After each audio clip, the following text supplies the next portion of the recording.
He went to hit me in the face. I pressed charges and Derek was arrested. The final straw was Derek dropping his pants in front of my children and mooning them. And 4 months later, we were divorced. After 6 years, Derek convinced me that he was really sorry for all the things that he had done, so we got remarried. I was doing everything I could to try to make him happy. Nothing was ever good enough. Some of the same things from the first time started to reappear. Derek lost interest in the bedroom. He even told me, it's not happening, you're just gonna have to handle things yourself. I knew something was going on. So I hacked his Facebook account only to find that he was sending private messages to women. So a friend of mine and I made a fake profile. Within 15 minutes, he took the bait. Derek's waiting at the bar to meet this girl. He turned white as a sheet when I walked in that door. All he could say was that he knew it was me the whole time. He's such a piece of The guy that I once thought was my Prince Charming turned into a nightmare. I couldn't take it anymore, and Derek and I divorced a second time. After 2 failed marriages, Gwen is still not deterred and says she is still madly in love with her 2-time ex. Right now, Derek and I are not married and still continue to argue on a daily basis. He continues to tell me he loves me, only to find out it's the same as always. One lie after another. Not only is Derek trying to meet up and have sex with people through Facebook, email, and Craigslist, he's also on multiple websites. I can't believe he's sitting there trying to convince me he loves me and still wants us to be a family while he's out anybody and everybody that will pay attention to him. The only way that I would ever consider giving him another chance is if there was some way he could prove to me he didn't have sex with all these people. I don't know what more I could do to show him I love him. I have done everything possible, and it's never enough. Well, Derek says Gwen is a vindictive, sadistic succubus who is just out to ruin his life. Charming, right? But he says if she could stop being that way, he would love to be a family again. Out of the 3 wives I've had, one of them was the good one, and it wasn't Gwen.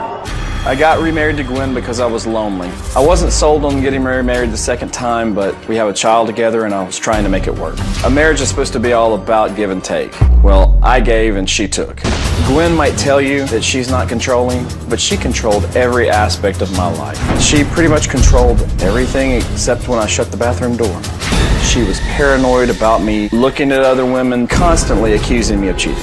Actually, I did attempt it a time or two, but I never went through with it. I feel that I put more work into the marriage than she did, including in the bedroom, because I tried a lot harder to please her than she tried to please me. She would call me a fairy boy, a pansy boy.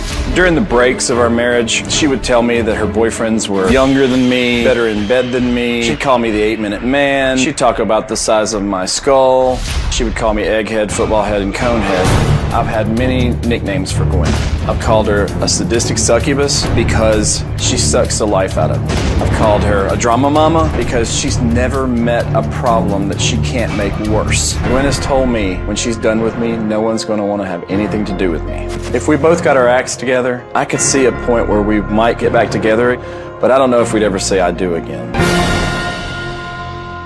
Is it your belief that there's just not another person on the globe that would love you? No, I don't believe that at all. So why him? Why do you keep coming back to this person that you say has beat you, robbed you, lied to you, stolen from you? Why him? I mean... We have a daughter together, and he messages me every day. Okay, well, how about you? You say she's a sadistic succubus? I mean, come on, we've gone to biblical here. She's so bad that you've got to go to biblical terminology. What do you... Come on, why her? Do you think there's no other person in the world that will tolerate you? No, I don't think that at all. I love her. I love our family. I don't love the You love someone that will absolutely suck the very life energy from your body. We have had 12 years of good and bad. She seems to only remember the bad, and I like all the good that's happened. We did a field shoot with you, right? Right. Did you borrow my staff member's phone to call your ex-wife to make a lunch date? Yes, I don't Because you didn't know want it anyone. on your phone, so you borrowed my staff member's phone? I Did you know about that? I did not, but I'm not surprised. He Now- borrowed my staff member's phone to call his ex-wife to make a lunch date Typical staff. after our field shoot. We were- Yeah, and he doesn't like to leave trails, so he's we good were- at deleting and stuff. runs in the family, doesn't it? There's nothing Are in you that. children? What do you... Ask her if she's ever been wrong in an argument in the last 12 years. Absolutely. Don't tell me what to ask her. I'm asking you. I feel like I'm in a junior high lunchroom here. What are we It's very- doing? I came because she asked. You have a child between I you agree. here. And that's all I want to take care of. Y'all were affected by Katrina, right? Mm-hmm. I'm sorry to hear that. Your house was damaged dramatically. You got a $65,000 insurance Yep. settlement, and you say he took off with it. Not all of it. We had purchased some new furniture and stuff like that. You say he took off with the majority of it, Yeah. and he was gone for like 3 months? Yes. Just, I mean, like, left without saying anything, or what? Yeah, he had gone to work, just never came back. Is that true? Yes, it is. Did not take the money, but I did leave. Did you or did you not take a significant portion of the insurance settlement? No, Okay, why does she say you did? I'm not sure. I'm not sure. She knows how to spend money. I'll tell you that right now. She spends a Why lot. did you leave without saying anything? Because in the past, when I've said things, I've been put under 72-hour evaluation and had the police called on me. If y'all are just going to come up here and you're going to say A and you're going to say B and nobody's going to tell me the truth, you're just wasting my time. I mean, right. come on, let's be honest. Yes. Let's be honest. Do you really want to figure out some way for this relationship to either find a healthy path or to at least co-parent for this child? Yes, We need to be able to definitely. co-parent. I You've totally got to agree. stop all of this childish bickering. Let's take a break here. Next, why after calls to the police and trips to the dentist to fix her broken teeth would Gwen ever consider remarrying her ex?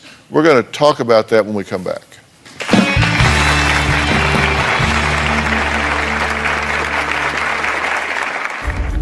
Our fights have been vicious. We know how to push each other's buttons. We get in each other's face. It's like he's fixing to beat your ass in a bar.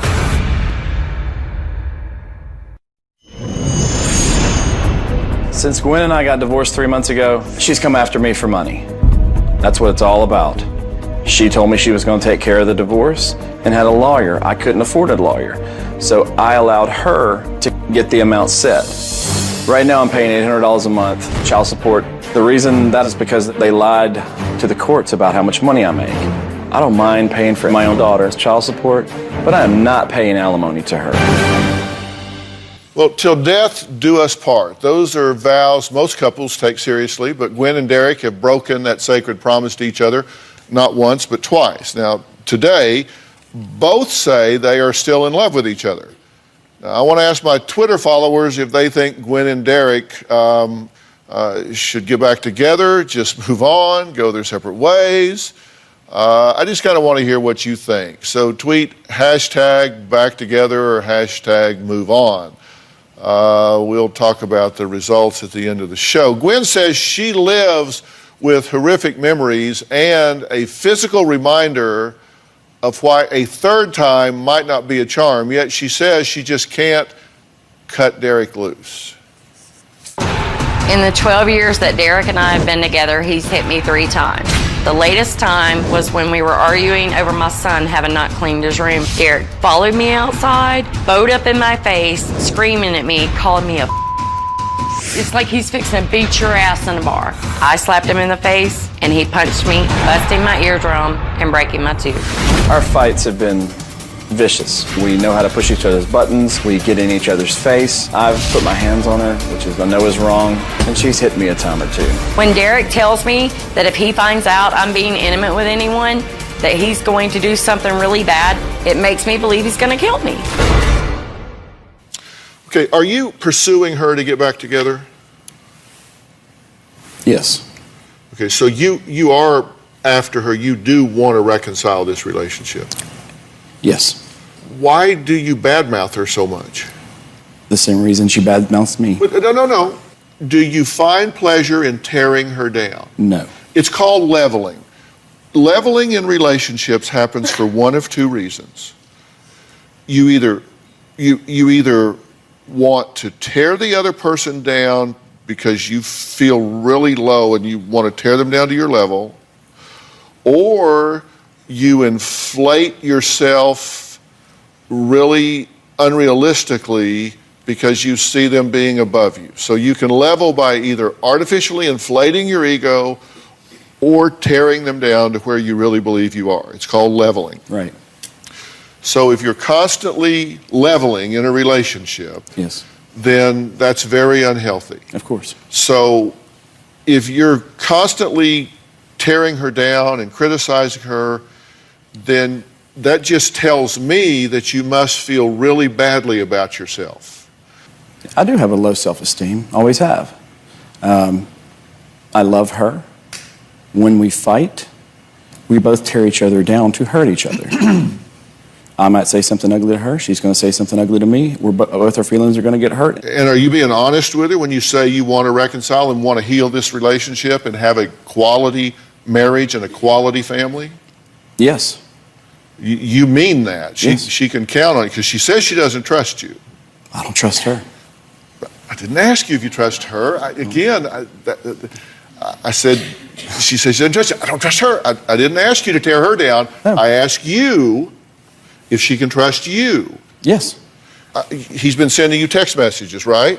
Mm-hmm. You shared some of those with us. My love for you is still real. Love doesn't give up. I miss you holding me. You're still my whole world. I wish I was living with you. All I wanted to do was hear your voice. You've been saying those things to her. Yes. During that same time, you've actually been on Craigslist during that same period of time, posting up saying, Daddy is here. This is how you refer to yourself on Craigslist. Professor here, close by, room 216. While you're telling her how much you love her, you need a massage by an attractive woman. This is on Valentine's Day. And all the while, I'm sorry, I really wish we could move away as a family. I wish you would call me, please. Please, God, talk to me. I don't know how much of this I can take. My heart hurts every day. Please answer me. I'm dying. I sleep alone every night in my bed. I reach out for you most nights. Well, except this night. Right. Except...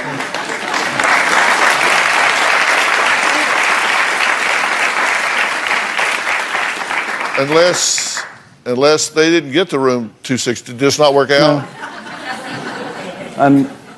So how can, which is it? It's this or it's this, and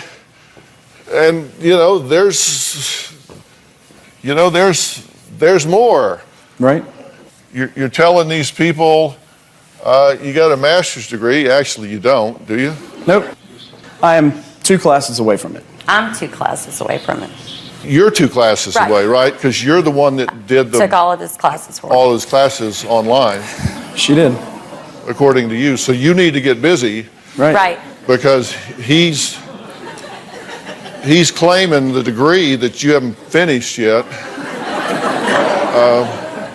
And you might, these are all blurred out, but these are dating sites where you've got inbox activity from these women in these dating sites, and then you've got you writing to this woman, I forgot to ask, is that your boyfriend? She says something. She says, actually, kind of, it's complicated. It always is. Well, then I won't tell you that you could come see my room again anytime you like, but you can. And she says something. Well, good, you look fabulous. No, I meant when I grabbed you to hug. So you are making some contacts out there, right? Yes. So which is it? You're either, she can either trust you, count on you, sincerely you want to do this, or you want to do this sort of kind of while you're playing on Craigslist? I seriously want to get back with her. She can seriously trust me, but I'm not going to wait around for her to decide to try. And it's not just me trying, it's both of us trying. What's your reaction to all that? This is during the same period, Valentine's Day.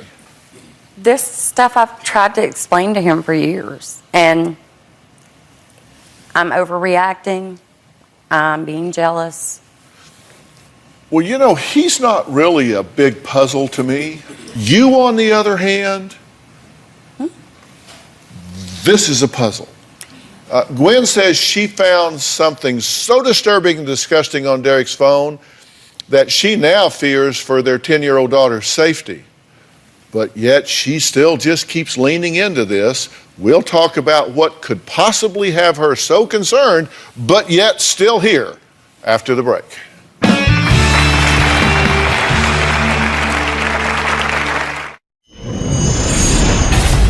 I found some emails that he had sent to this guy talking about having sex. I also found some gay porn. He gave them his hotel room number as well as the phone number. And the guy replied, "Hey, hit me up. I'm a guy on the down low. I would love to come by," and then responded with sexual acts being performed. I was drunk at a hotel trying to pick up a girl on Craigslist. I was on the Women for Men's site, and I sent an email to someone. It was disgusting. I was in shock. There's no way I knew it was a guy. Derek insists his two-time ex-wife, Gwen, that's right, they've been married and divorced twice, will make up any lie she can in an attempt to ruin his life. Gwen says she can't help it if the truth makes Derek look bad. In fact, she says there is another secret Derek is hiding, and it's the one that has her the most concerned. I also found some very disturbing websites that Derek had been watching porn on that included incestual porn with brother, sister, father, daughter, as well as just old man and teenage girls. When I confronted Derek, he insisted that he had only clicked on it by accident or that he didn't look at the title and what was involved. Later, he tries to use the excuse that it has a disclaimer stating everybody in it is over the age of 18. It made me think about the emails from Craigslist where he had referred to himself as daddy. Not only am I disgusted by it, it puts me in great fear for the safety of my children, especially my two daughters. Okay, if that's true, and do you confirm or deny that? I deny it. You deny it. So you haven't been looking at incest porn? No. How'd that get on your phone? Because when I look at certain websites, there are more than just one or two different types. And when you see it on there, and when you're not getting pleased at home, men find a way to please themselves sometimes. It just got on there. If you click on something, it's there. And you even if you go back and click off of it. So I did look at porn, but it was not that. That is disgusting, and it's sick to even try to bring up on national TV. It's the truth. And it wasn't just like it was just one of them. There was like multiple pages. Because you won't. We hadn't had sex in 2 years. What are you talking about? 2 years? Yes. Grow up. Grow up. It's like trying to talk to an 8-year-old, I guess. I don't know. I mean, I can't have a conversation with him because not it when you comes to lie. this. We had sex while the divorce was going on. And if the judge found out, it would be thrown out. I lived at home until February, the first week of February, which is against the law. You were supposed to be paying rent and you didn't do that. Right. I've got receipts showing I did. Really? Really? Where did you get those from? Please stop this. Yes. Please stop.